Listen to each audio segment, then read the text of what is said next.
بسم اللہ الرحمن الرحیم۔ السلام علیکم۔ بری صحبت۔ زہرا کنول ایوان مظفر گڑھ۔ عامر ہمیشہ اپنی والدہ کی نصیحت ایک کان سے سن کر دوسرے کان سے نکال دیتا۔ سب گھر والے اس کی اس عادت سے بہت تنگ تھے۔ وہ گھر کی ساری جمع پونجی اپنے نشے کی بری عادت میں صرف کر دیتا۔ اس کا ایک ہی بھائی تھا، عمران، جو بہت محنتی تھا۔ عامر کے والد 3 سال پہلے وفات پا گئے تھے۔ وہ اپنی پڑھائی ادھوری چھوڑ کر گھر کا خرچ سنبھال لیا۔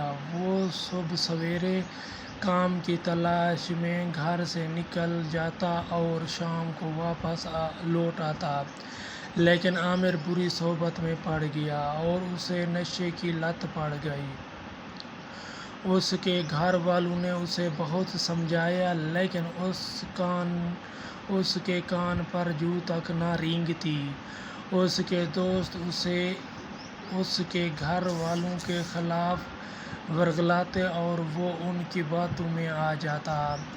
ایک روز عامر نشہ کر کے رات کو دیر سے گھر پہنچا اور چلا کر اپنی والدہ سے کھانا مانگا تو اس پر اس کی والدہ نے کہا، عامر بیٹا، گھر میں کچھ کھانے کو نہیں ہے۔ یہ سن کر عامر طیش میں آ گیا، کیونکہ اسے بہت زیادہ بھوک لگ رہی تھی، اور چلا چلا کر اپنی والدہ کو برا بھلا کہنے لگا۔ عمران نے اسے روکا، مگر اس نے کسی کی ایک نہ سنی۔ عمران نے اس کے منہ پر تھپڑ مارا۔ ان کی والدہ یہ سب دیکھ کر بلک بلک کر رو رہی تھی۔ اگلی صبح ماں نے عامر سے کہا، پہلے کام کر، رقم لا، پھر گھر میں کھانا پکے گا۔ یہ سن کر عامر آگ بگولا ہو گیا۔ وہ اپنی ماں کو دھکا دے کر وہاں سے باہر نکل گیا۔ جب وہ اپنے دوستوں کے پاس پہنچا تو وہ اس کے پاس پیسے نہ ہونے کی وجہ سے اس کے دوست سے جھگڑا کرنے لگے اور اسے اتنا مارا کہ وہ زخمی ہو کر زمین پر گر پڑا۔